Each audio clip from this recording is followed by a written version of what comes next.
Today we are at Table, the best restaurant in Paris and the third in the world, according to the list of the 50 best restaurants, led by Bruno Verjus. This is not a usual chef. He studied medicine, founded a company, and after reinventing himself at over 50 years old, he opened this restaurant with a unique concept. Well, we have just arrived here with a lot of emotions and really wanted to see what this new experience is going to bring us. When entering, we are welcomed by the very kind dining room manager Lord Cluzan, who accompanies us to the bar-style table. From there, we can see everything around us. It's beautiful inside, and we already notice the chef's creativity in every corner. All the details are in the same shade of green. We've just arrived and they've welcomed us with French champagne, served by the renowned Agnese Morandi herself. She's the head sommelier here at Table, and her warmth and friendliness won me over from the very first toast. So cheers to all of you watching. Table offers a different vision of fine dining. It invites us to a bit of a challenge because there's no menu card. That means each dish will be a surprise we are going to discover together, and we'll get to watch them prepare everything live, thanks to their large open kitchen. So while I was enjoying the champagne, the waitstaff introduced us to what they call the color of the day. It all started with this vibrant, crunchy and absolutely delicious plate of fresh vegetables, all topped with botarga from the Tricolinos family in Athens. It's so good, really fresh, and each vegetable has its own unique flavor, and that botarga adds this really nice salty kick. Let me just mention that there are no tablecloths here at Table. They've gone for this really sleek, almost bar counter style. Maybe that informality is part of why it's so celebrated. So now they've changed the cutlery, and Agnese has served us a new wine, a Chenin Blanc, along with 2 types of bread. We asked for butter because we love it. Suddenly, Lauren has just brought us a real seafood festival. We've got goose barnacles, we've got sea urchin, and we've got sea snails. These goose barnacles are just incredible. It's like having a wave right in your mouth. You know, there are few restaurants where you get to enjoy this kind of wonderful seafood. Now we are going to move on to the snail. I'm really excited about this yellow one with these little flowers. It's completely different from the goose barnacles, but it also has that lovely sea flavor. It's really good. We've only had the starters and I'm already loving it. Being able to see the chefs cook, you can really feel the calm and the love they put into what they are doing. We keep moving forward, and this time Agnese brought us a unique little glass she didn't want to reveal right away. She wanted me to play along and guess, and you know I love a good guessing game. This one is for you. It turned out to be Vecchio Samperi, a Sicilian wine with notes of fruit jam and sweet spices. They serve it with our third dish. Lauren explained as it evoked the riverside. We had salmon skin, a marinated razor clam, and alfonsino, and once again you can really see Bruno's philosophy of freedom in every detail.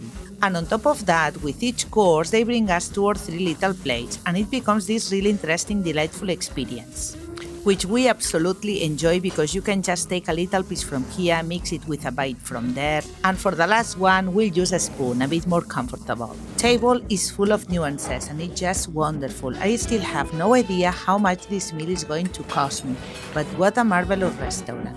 We've had more than 9 little dishes already, each one better than the last. And just look at the place, the subtle decoration, the minimalist structure with only 4 waiters and 3 chefs, all of them, as you can see, dressed in that green tone evoking nature. We are just getting started, but pay attention because that famous crab they mentioned is still on its way. Lauren brought us this wonderful asparagus and mentioned we should enjoy it with our hands. They placed a delicate little leaf for us to hold it. Because in high society, asparagus is the only food you are truly allowed to pick up by hand, and they serve it alongside this wine in a green-tinted glass that beautifully matches the entire restaurant ambience. A truly surprising experience, and the last bite is simply wonderful. To prepare for what's coming next, they bring us a special glass crafted just for the restaurant. It actually comes from Japan, and they are going to serve us a sake, the tokusho omashi, a very limited edition sake. Agnese tells us that with this glass and this unique sake, she's letting us taste something truly special. The whole blind experience is wonderfully exciting. With the sake, they serve us this fish tartare. They mention the fish sauce is very sweet, and indeed, the aroma is very pea-like. For Bruno, green is more than an obsession. It's the freshness of nature in every dish, bringing us closer to the very origin of the ingredients. I'm going to start with a bit of the sauce. It's a pea sauce with a hint of cream, and all these vegetables are barely cooked, almost raw. Now let's try the tartare. It's basically a delicious squid tartare with peas. For seafood lovers, this is just delightful. As we go along, I'm starting to see why this might be considered the best restaurant in Paris, but I won't jump ahead. Let's just savor these dishes first. Let's move on to the next wine, which is from Spain. We are really excited that Michelin restaurants around the world serve Spanish wines, and in this case it's from Jerez de la Frontera. So we have a wonderful inclusive dish here, blending French and Muslim culinary traditions. We actually mix two kinds of cream, and what they do is create a little mustache effect. It's very smooth and it feels like it shifts flavors on your palate. Honestly, I'd have a whole other plate on this. And now let's try the wine. It's bright and salty. I really love the naturalness and authenticity of this place, and of course their professionalism. They are incredibly kind, they explain everything to you and take the time to talk to each diner personally. Now the next wine is Domaine de la Borde by Julien Marichal, and with it they bring out the next dish, which uses a unique cooking technique they call neither raw nor cook.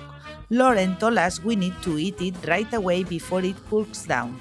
It's lobster with artichoke. Bruno surprises us again with this dish, and we see that he creates his own rules. Lauren explains us that the chef heats the lobster hot right before serving it. The idea is to make us believe that it's roasted because it arrives at the table very hot, although technically it is still raw, hence the name neither raw nor cooked. I'm really enjoying it. Now Agnese serves us a burgundy red wine, a Morey Saint Denis from 2017, which she considers one of the finest. Alongside it, we have the only meat course on the menu, Pigeon, beautifully paired with king crab. Bears can sometimes be a bit tough, and this one is served a touch red, which I actually love. It's so tender and fresh, and now let's finally taste that luxury king crab. I'm cutting into the meat to show you how the knife should be held like this. And actually, the waitress came over and pointed out that I was holding it differently, explaining that this is how the traditional knife technique should be. And by the way, Agnese, our passionate head sommelier, has just returned from Germany, where Bruno and she were both invited to the 50 Best Restaurant Festival. Table is again ranked among the 10 best restaurants in the world. And here I leave you my ranking from the mains. In top 3, the seafood trio. In top 2, the green asparagus. And in top 1, the lobster.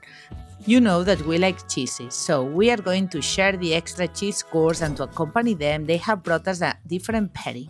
It is a vermouth called an arrow, and with it they have brought us a bowl of salad, very typical here in France to accompany cheeses with mixed salad. That gentle bitterness works beautifully with cheese. The presentation of the cheeses is fantastic, and look, the tableware of the 4 plates forms the figure of a dragon, and it evokes Hong Kong, because Bruno lived for 18 years and this dish is his tribute to that stage of youth. They brought out 4 cheeses, Fort d'Anvers, Saint-Félicien, Le Candulot and Celle-sur-Cher.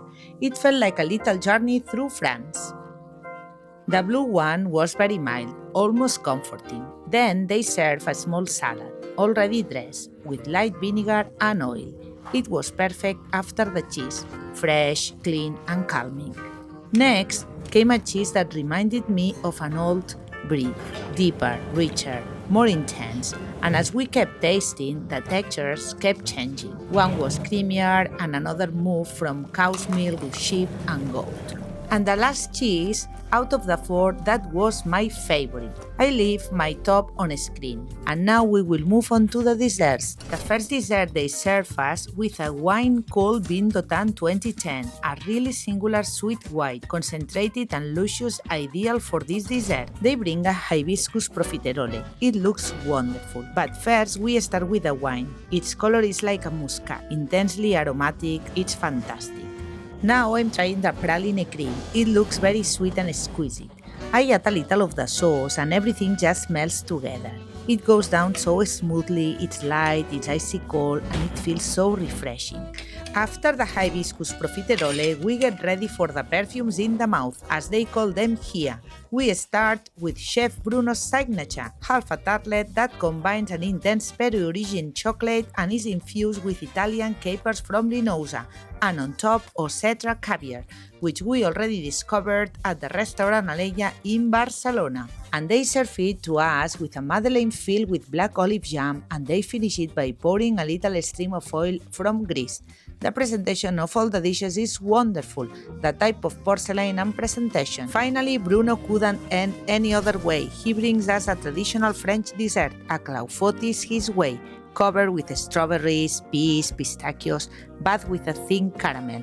They leave the pan on the table so that we serve ourselves and repeat, and that's what we do. The contrast of colors, the bright red, the intense green, and the golden make this dessert a feast for the eyes.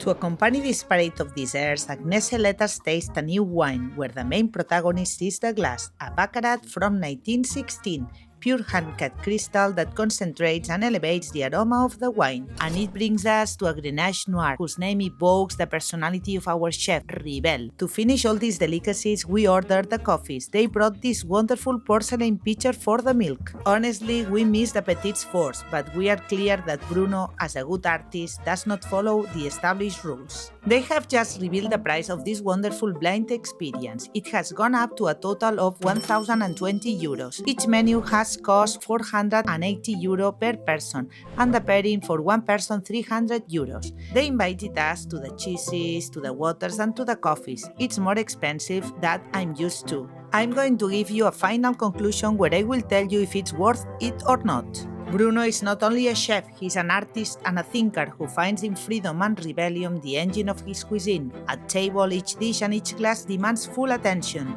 Here there is no room for rules. Its unique flavors and irrational contrasts shake your heart and mind. Thank you, Bruno, thank you, Agnese, and thanks to the entire team at table for being so real and authentic. From my point of view, my final verdict is positive. It was worth it. It's a unique experience. Thank you very much for watching the video. If you like it, don't hesitate to share it. We are going to keep enjoying many more Michelin stars together. See you soon, and don't forget, enjoy!